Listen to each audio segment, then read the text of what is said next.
સ્વામિનારાયણ હરે સ્વામીએ વાત કરી છે, મોટાની આજ્ઞા કરીને કરવું તે તો જેમ ગણપતિ ગાયની પરીક્ષા કરી એવું છે.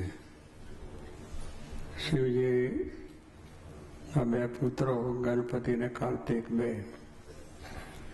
બંને બહુ તૈયાર થયેલા અને લગ્નની પણ લગ્ન માટે પણ એમની ઉંમર થઈ ગઈ હતી. પછી કન્યાનું તરફથી આવ્યું કે આ કન્યાનું કરવું છે. એટલે પેલી કન્યા જોઈને બેયને વિચાર થયો, ગણપતિને અને કાર્તિક બેયને થયો વિચાર કે મારે લગ્ન એની સાથે ઉપર મારે કરવું. હવે બે ભાઈને આ વાદ વિવાદ ઊભો થયો. પેલો કે શું કરું ન કરું. હવે એનો નિર્ણય કોઈ રીતે થાય એવો નહોતો. કારણ કે બંને બરોબર મક્કમ હતા કે મારે જ પહેરવું. એટલે બંનેને આ રીતનો ન્યાય આપી કેવી રીતે શકાય? કન્યા એક ને બે મૂર્તિયા, એટલે એમાં મુશ્કેલી થાય જ. પણ પાર્વતીજીએ એનો નિર્ણય આપ્યો કે આપણે આય ના પડાય નાય ના પડાય એની માટે વારંવાર ઉત્તર થઈ જાય.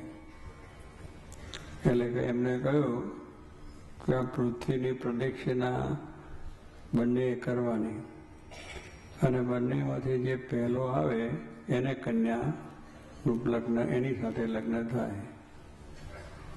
એટલે ગણપતિ થોડા વિચારમાં પડી ગયા. અને શરીર મારું મોટું પેટ મૂળ એવું લઈને એને ચાલવાનું એટલે જોઈએ.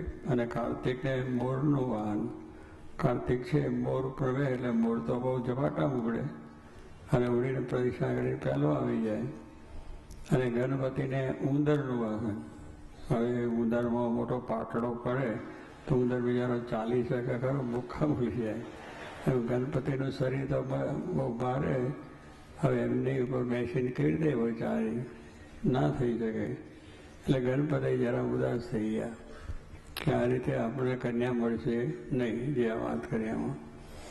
એટલે એ રીતે ઉદાસ થઈ ગયા, જરા પાછું થયું. એટલે ગણપતિને જોઈને આપણે એમને પાર્વતીએ એમ વાત કરી કે તમે આ ગાય છે એની પ્રદક્ષિણા કરજો.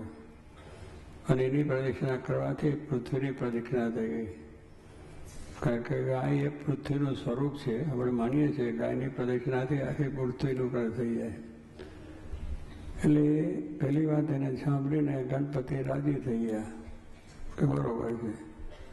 પણ એ વાત પ્રત્યક્ષ હજુ થાય કેવું, ગાયને ફરે તો પછી પૃથ્વી ફરી વળ્યા છે એવું જણાવવું તો છે ને. તો એ પ્રમાણે એ વાત ચાલી. પછી ભાઈને એમ કહે ને કે પછી તરત આપે કે ચાલો હવે ચાલો બે જણા.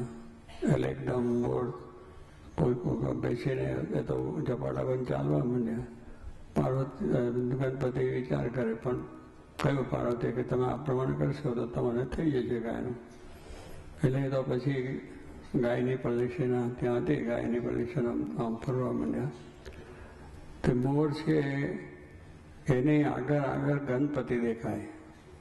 ગણપતિ ચાલે છે, દોડે છે એ દેખાયા કરે.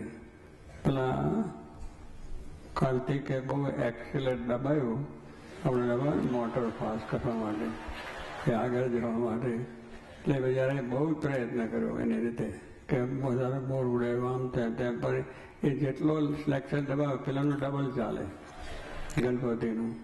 એટલે આખી પૃથ્વીની અંદર પેલા ફર્યા તો ગણપતિ આગળ ને આગળ રહ્યા અને આ કરીને પહેલાં આવી ગયા તો એમને આપણને કન્યા મળી, પ્રાપ્ત થઈ. દ્રષ્ટાંતનું આપણે કહી શકીએ કે જે પ્રમાણે એમને આજ્ઞા પાડી કોની? પાર્વતીજીની. પાર્વતીના વચનમાં વિશ્વાસ બનાવ્યો. એ તો વિશ્વાસ ના આવે કે ગાયને ફર્યા કંઈ પૃથ્વીનું પર થઈ ગયું, આ તો વાત ખોટી છે, માન્યામ જ ના આવે.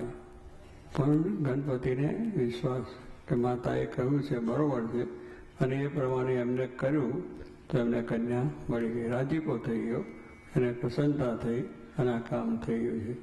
અહીંયા એ જ કહેવાનું કે આપણે ભગવાનની જેટલી આજ્ઞા પાડીએ એટલું આપણે માટે સરળ થઈ જાય છે. પણ એ આજ્ઞામાં વિશ્વાસ હોવો જોઈએ કે પાર્વતીને વચનમાં વિશ્વાસ, ગણપતિના વિશ્વાસ, વચનમાં વિશ્વાસ રાખે, ભજનમાં વળી પૂર્વ કેરા પાપ તારા તો જાશે વળી. આ કીર્તનમાં વાત કરી છે કે આપણે સત્પુરુષના વચનમાં, ભગવાનના વચનમાં વિશ્વાસ હોય તો કામ થઈ જાય.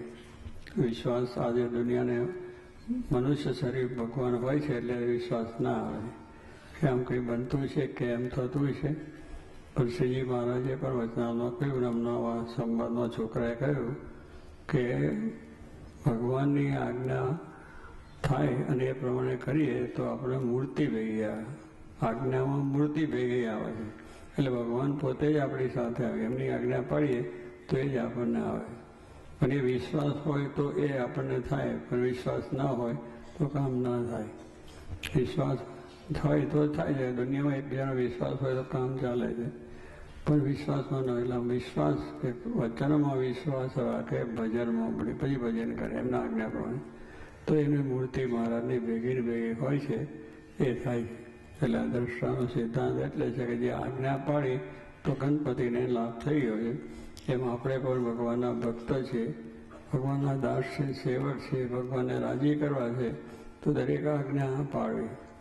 આજ્ઞા એમની એવી રીતની હોય કે જે આપણને વિશ્વાસ હોય. ભગતજી મહારાજ હતા, એમને ગુણાતીતાન સ્વામી કહ્યું કે આ ગિરનાર ડુંગરો છે એ તમે લઈ આવો. હવે ગિરનારનો ડુંગરો કંઈ અહીં આપણે લેવા જતા આવે ખરો? ત્યાંથી ખસે ખરો?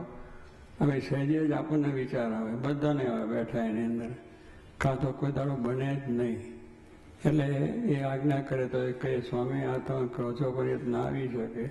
આપણે સમજાવવા છીએ પાછા એમને સામેથી. જાણીએ મોટા પુરુષ છે, એમની ઈચ્છા મુજબ બધું થાય છે, ધારે કરી શકે છે, એમ બધું આપણે કરીએ. ભગવાનનો મહિમા, સંતનો મહિમા. પણ આવું જ્યારે આવે ત્યારે શંકા થાય, અને એ શંકા થઈને સંશય થઈ કે આવું બને નહીં. તો કહે સ્વામી કે જ્યાં સુધી સંશય થાય છે ત્યાં સુધી કામ થાય નહીં. એટલે એવું ભગતજીની આજ્ઞા થઈ એટલે ભગતજી તો ઉભા થયા. ભગવાન ભગતજી મહારાજને ગુણાતીતાન સ્વામીમાં સંપૂર્ણ વિશ્વાસ હતો કે જે બોલે છે, જે કરે છે બધું જ સારું છે. એમના જે ક્રિયાઓ છે પણ બધી સાચી છે, એ બોલે છે એ પણ બધું સાચું છે.